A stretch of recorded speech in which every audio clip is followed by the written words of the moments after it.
We have several questions on WikiLeaks. We'll take this one. What are your thoughts on the Bradley Manning case? What do you think of the information he released, and what do you think of the methods he used to release them? I'll say it again here. I've said it before. Bradley Manning is a whistleblower. It took extraordinary courage to do what he did. There's all kinds of other mischaracterizations, what I call the characterization of the messenger, because the government has to avoid the message. People have discussed differences of opinion based on amount and how classified or unclassified it was. The fact remains that he's a whistleblower. He was witness to evidence of war crimes. That's a fact.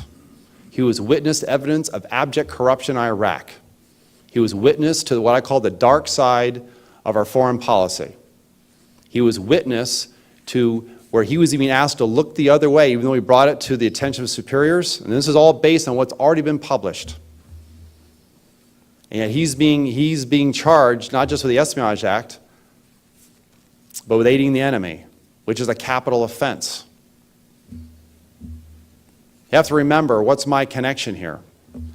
During the course of my own criminal proceedings, the chief prosecutor, William Welsh, actually said in the final motions hearing before the judge and with the public, he said that what I did, and I'm paraphrasing, endangered the lives of American soldiers. What I did. So, separate from all the mischaracterizations and what I call misdirection, you have to focus on what was actually released. He had access to far higher levels of classification, including top secret SCI. All that was released, I'll say it that way, was in the very low level systems.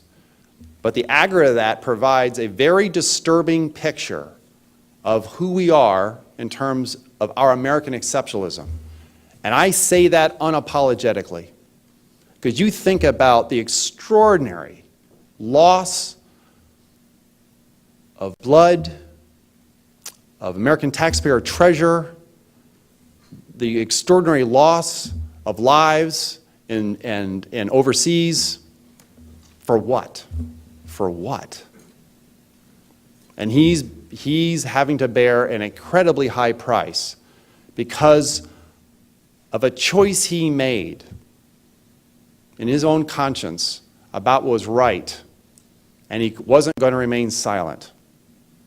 So here's your choice, and as it turns out, in his own words, which were recently leaked from inside the courtroom, which is actually been more controlled in terms of its draconian restrictions than even what's going on at Guantanamo.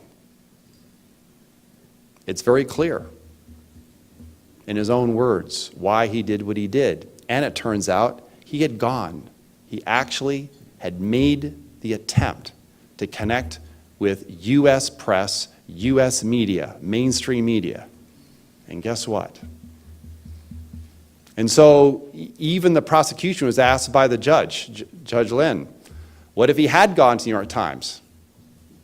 The prosecutor said he'd be treated the same way. Meaning it didn't matter. It didn't matter whether he had actually ended up being disclosed. It didn't matter. WikiLeaks disclosure, same thing if it had been disclosed to the New York Times. What does that say in terms of the First Amendment? That's a direct threat.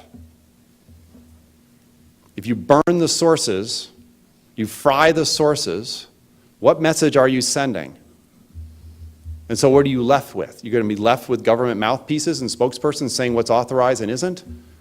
And yet you're using this as cover? I mean, the reports that are coming out about Iraq, just one small example, okay, the umpteen tens and tens of billions of dollars utterly wasted on reconstruction efforts. What was that? Just a sham and a fraud? Apparently it was. Read Peter Van Buren's book, We Meant Well. You'll get the inside story on what he discovered as an eyewitness. This is what's happening in this country. That's not American exceptionalism. It's a total inversion of what we're supposed to be as people. That's not the oath. Those activities, I didn't take an oath to support and defend those. I didn't. Neither did he. And under Article 92 of the Uniform Court of Military Justice, he has a right to question any orders to ensure that it's lawful. And if he's asked to engage in unlawful, or he's eyewitness to unlawful or illegal orders, guess what? He doesn't have to follow them. But he made a conscious choice, and he's willing to accept whatever consequences came his way. And it turns out the only mechanism that was available at the time for him, the choice he made, was to go to WikiLeaks. I find it ironic, incredibly ironic, that the disclosures he made were so extraordinary for the time period of those disclosures that other mainstream media had it on their front pages over many, many weeks and months. What does that tell you? I guess it must have been fit for news.